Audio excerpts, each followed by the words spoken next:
Hari ini kita akan bersama-sama belajar tentang konteks dan dasar pengembangan entrepreneurship bagi anak usia dini.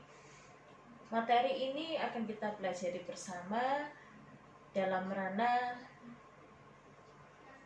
mata kuliah pendidikan anak usia dini yang berbasis kewirausahaan. Ada beberapa tahap di dalam pengembangan nilai, yaitu yang pertama adalah pengembangan nilai kemandirian, kreatif, berani mengambil resiko, berorientasi pada tindakan, kepemimpinan, dan kerja keras.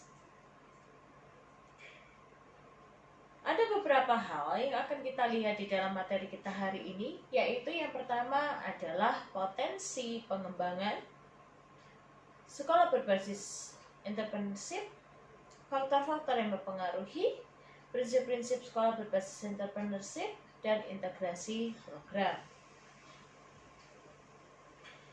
Yang pertama kita akan melihat yaitu proses pengembangan mental entrepreneurship untuk anak usia dini. Di sini yang pertama adalah setting sekolah. Nah, setting di sekolah di sini yang kita harapkan adalah ada dua hal, yaitu outside dan inside. Nah, untuk outside di sini adalah kita perlu memperhatikan SDM yang memfokuskan semua aktivitas dan proses pembelajaran dengan ending atau akhir atau luaran sebagai pengusaha atau entrepreneur. Nah, di sini kalau kita lihat luaran dari sekolah yang berbasis entrepreneurship adalah diharapkan anak-anak akan menjadi wirausahawan yang sukses. Nah, yang kedua adalah insight. Di sini adalah pengembangan proses mental dan pengajaran entrepreneur sejak usia dini melalui mekanisme pembelajaran secara terstruktur. Nah, di sini diharapkan secara insight ada proses mental yang terjadi ketika kita melakukan pendidikan berbasis kewirausahaan. Tahap dasar pengembangan mental yang pertama adalah melatih ketangguhan, kegigihan anak usia dini di dalam mengelola perasaan ataupun emosi mereka. Kita perlu mengajarkan kepada mereka untuk mulai sejak usia dini mereka mampu mengelola dan mengatur pola emosinya. Di sini kita ajarkan mereka untuk melakukan regulasi emosi, di mana regulasi emosi ini adalah mengubah emosi-emosi negatif menjadi emosi yang positif.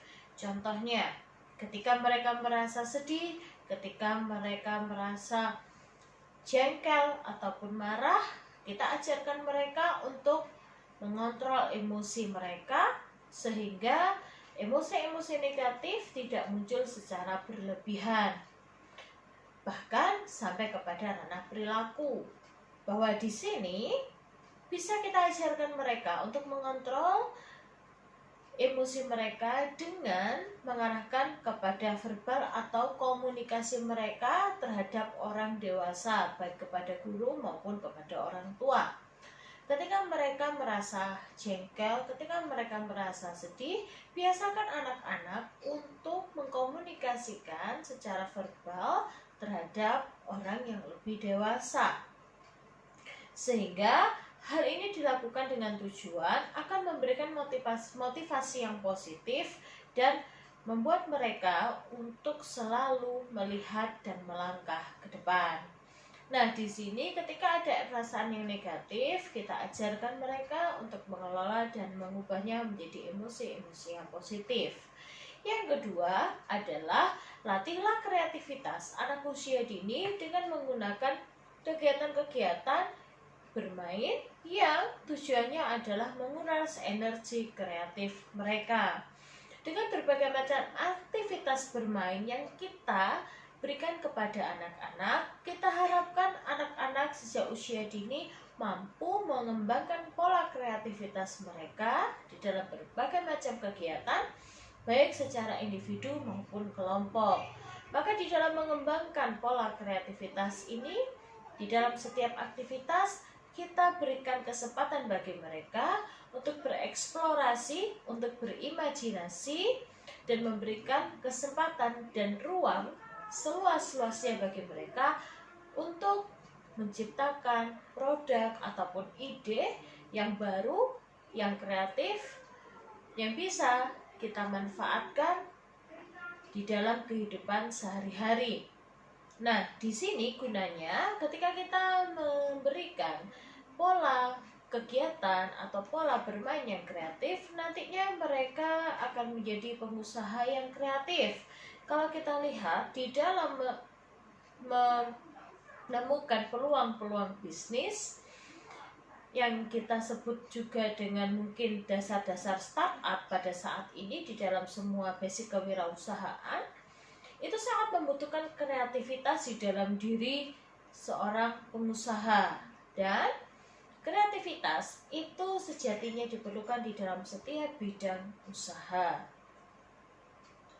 Yang ketiga adalah menciptakan kondisi dan keadaan anak sebagai pekerja keras. Dalam artian, di sini kita harus membangun rutinitas anak baik di sekolah maupun di rumah dengan melibatkan anak secara aktif. Kita harapkan anak-anak mulai dari kecil mereka terbiasa untuk terlibat aktif di dalam setiap pola kegiatan.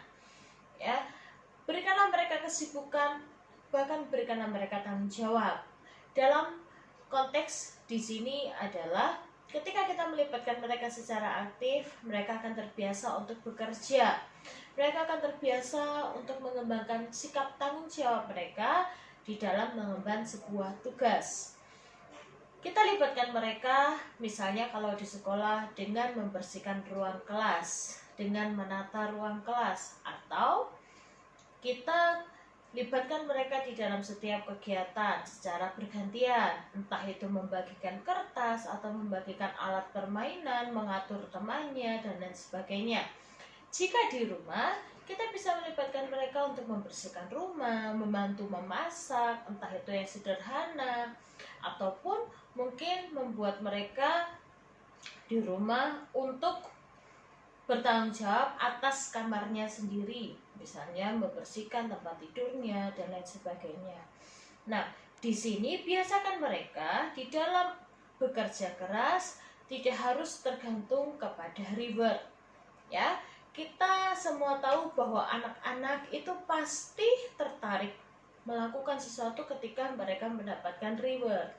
Nah, reward di sini tidak harus berupa benda yang mahal, tetapi secara sederhana saja kita secara berkala memberikan pujian kepada mereka sehingga mereka tahu pola aktivitas seperti apa atau pola kerja seperti apa yang kita harapkan. Yang berikutnya di sini kita akan melihat kita harus melatih rasa ingin tahu, ya, mengembangkan rasa ingin tahu dan penasaran di dalam diri mereka. Maka ketika kita memberikan sebuah kegiatan, biasakan anak itu mendapatkan kejutan-kejutan yang baru. Maka kita jangan langsung memberikan atau memberitahukan seluruh proses kegiatan yang akan dia lakukan, tetapi buatlah anak semakin penasaran di dalam sebuah kegiatan. Ketika dia semakin mengembangkan rasa ingin tahu, maka dia akan semakin optimis dan dia akan semakin tertarik melaksanakan sebuah kegiatan. Dan kita bisa mengembangkan hobi-hobi ataupun cita-cita yang ada di dalam diri mereka. Nah, ketika kita melihat ada hobi yang ada di dalam diri mereka, kita bisa mengembangkannya sebagai sebuah life skill, ya, karena kita percaya bahwa anak itu akan belajar sepanjang masa, ya, lifelong learners, ya, mereka akan belajar sepanjang kehidupan mereka, bahkan sampai kita dewasa pun saat ini kita pun harus tetap belajar untuk mengembangkan life skill kita.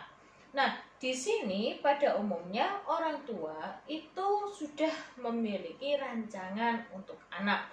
Maka di sini ketika kita ingin anak itu mengembangkan hobi mereka, rasa ingin tahu mereka, penasaran mereka, maka kita bisa memberikan sarana kegiatan-kegiatan yang membuat mereka lebih termotivasi dan lebih mengembangkan rasa ingin tahu mereka. Yang berikutnya adalah melatih kepercayaan diri anak.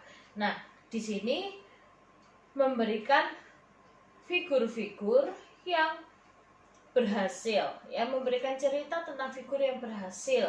Bisa juga dengan kita mengundang figur pengusaha yang kita anggap berhasil dan bisa menceritakan perjalanannya kepada anak-anak.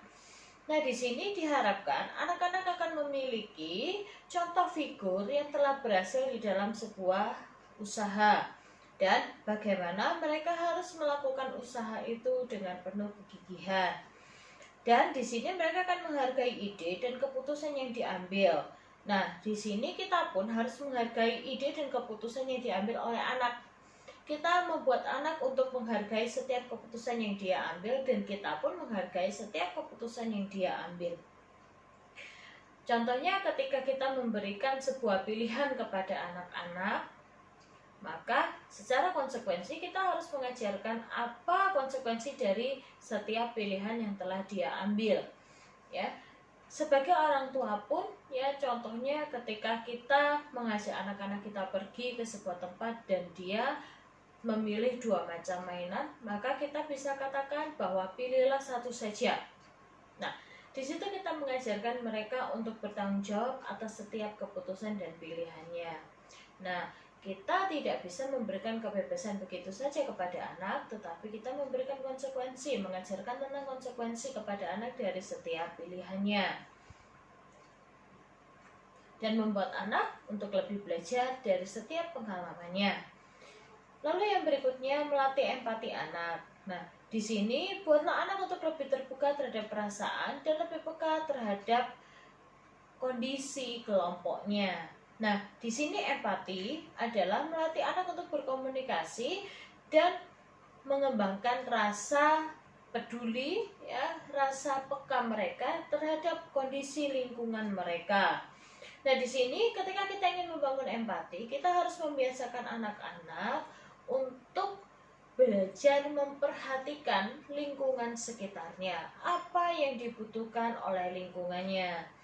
Nah, di sini, ya, sebagai seorang wirausahawan nantinya, mereka harus belajar untuk peka melihat apa yang menjadi kebutuhan masyarakat, apa yang menjadi kebutuhan lingkungan mereka. Maka di sini mereka akan belajar untuk melihat setiap peluang yang ada yang bisa mereka lakukan. Nah, di sini karena kita melihat dasar empati itu adalah perasaan, maka ajarkan mereka juga untuk peka terhadap perasaan orang lain.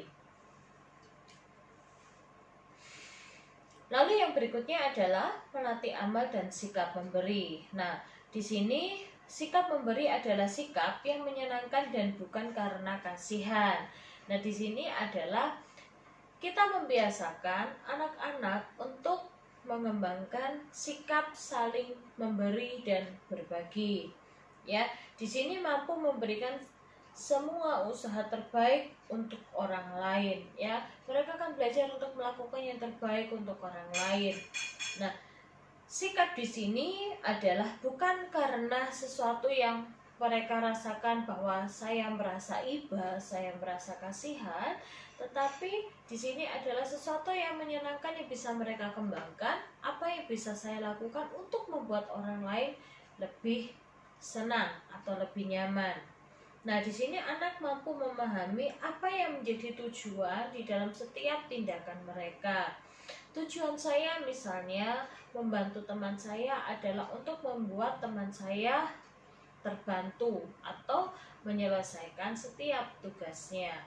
Ya, contohnya ketika anak-anak kita ajak ke sebuah tempat dan di tempat itu ada misalnya contohnya kotak amal dan lain sebagainya, kita bisa membiasakan mereka untuk memasukkan sebagian dari uang tabungan mereka ke dalam kotak amal tersebut. Nah, ini salah satu contoh membiasakan mereka untuk memberi. Melatih manajemen dasar penjualan dan keuangan. Nah, di sini memberikan pemahaman pada potensi penjualan yang bisa dilakukan oleh anak.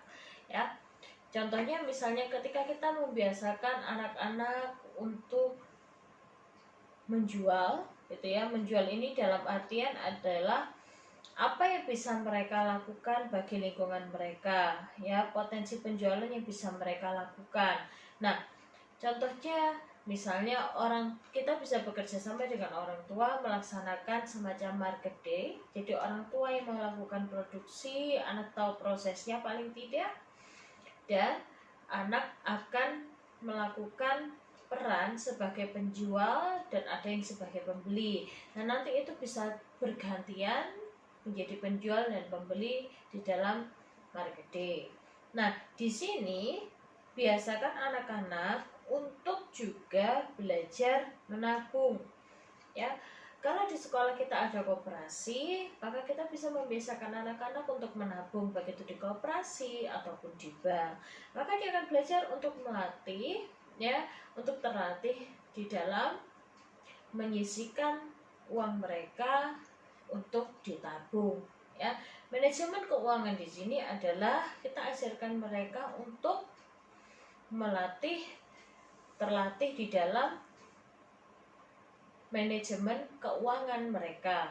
Kita harapkan nanti sampai mereka dewasa, mereka pun mampu mengatur keuangan mereka. Mereka tidak menjadi orang yang terbiasa boros, dalam artian suka menghambur-hamburkan uangnya, tetapi mereka tahu ketika mereka membelanjakan uangnya atas dasar keinginan atau kebutuhan. Konsep umum di dalam kewirausahaan untuk anak usia dini adalah ketika kita menciptakan sebuah figur wirausaha yang sukses, ya, seperti yang tadi saya katakan bahwa kita bisa menggunakan atau mengundang figur wirausahawan yang kita anggap sukses, ya, baik itu dari orang tua murid mungkin ataupun dari orang-orang yang kita kenal, kita undang dan biarkan mereka untuk menceritakan kisah sukses mereka. Di situ kita akan membangun image atau branding image bagi anak-anak kita bahwa sebagai seorang wirausahawan, sebagai seorang pengusaha itu tidak begitu menjadi sukses secara instan, tetapi perlu ada proses yang mereka pelajari. Mereka harus bekerja keras, mereka harus gigih, ya, menghadapi tantangan, apa yang harus mereka lakukan. Nah, yang kedua adalah integrasi model edukasi. Nah, di sini kita perlu, ya, membuat model pembelajaran edukasi kewirausahaan yang terintegrasi dan linier. Dalam artian, kalau sudah kita lakukan di jenjang anak usia dini ataupun di TK, hendaknya itu dilanjutkan di SD, SMP, dan SMA. Memang tidak banyak sekolah yang melakukan ini secara linier berjenjang. Maksudnya dilanjutkan di dalam jenjang-jenjang yang berikutnya secara linier. Tetapi akan lebih baik ketika bisa kita integrasikan dan kita lanjutkan di dalam jenjang-jenjang berikutnya. Kita melihat bahwa konsep umum di dalam pendidikan kewirausahaan bagi anak usia dini, bahwa ada yang menganggap pendidikan kewirausahaan bagi anak usia dini itu merupakan sebuah produk kegagalan di dalam negara menyediakan lapangan pekerjaan. Nah, di sini sebenarnya kita tidak memikirkan kepada bahwa berarti negara tidak mampu menyediakan lapangan usaha bagi anak-anak kita nantinya, tetapi kita membangun jiwa kewirausahaan yang tadi sudah saya paparkan di awal, ya. Yang penting adalah nilai-nilai itu bisa kita tanamkan, kemandirian, tanggung jawab, berani mengambil resiko. Nah, itu bisa kita tanamkan. Yang penting di dalam pendidikan kewirausahaan adalah penanaman nilai yang bisa kita tanamkan atau kita integrasikan di dalam diri mereka. Nah, pengembangan model pendidikan berbasis wawasan kewirausahaan dan jasa hanyalah sementara. Harapannya adalah nanti ketika negara kita bergeser menjadi negara industri, anak-anak kita bisa mengikutinya secara fleksibel, dalam artian secara otomatis mereka bisa mengikuti perkembangan zaman. Nah, saya rasa sebelum kita harapkan anak-anak kita menjadi seorang wirausahawan yang sukses, tadi sudah kita pelajari bersama bahwa ada beberapa hal yang harus kita perhatikan. Bagaimana kita melatih mereka bekerja keras, melatih mereka mengontrol emosi mereka, mengungkapkan perasaan mereka, ya, dan hal-hal yang akan kita lakukan di dalam sebuah pola kegiatan pendidikan berbasis kewirausahaan. Diharapkan kita mampu mengembangkan jiwa seorang wirausahawan yang tangguh di dalam diri mereka, dan diharapkan di sini pola pendidikan kewirausahaan itu tidak monoton, sehingga mereka pun terus antusias dan termotivasi di dalam melaksanakan dan mengikuti pola kegiatan yang berbasis kewirausahaan. Oke, sekian untuk materi kita hari ini. Saya harapkan materi ini bisa membantu kita di dalam menjadi seorang pendidik yang sukses di dalam mengembangkan pola pendidikan kewirausahaan bagi anak usia dini. Terima kasih dan selamat pagi.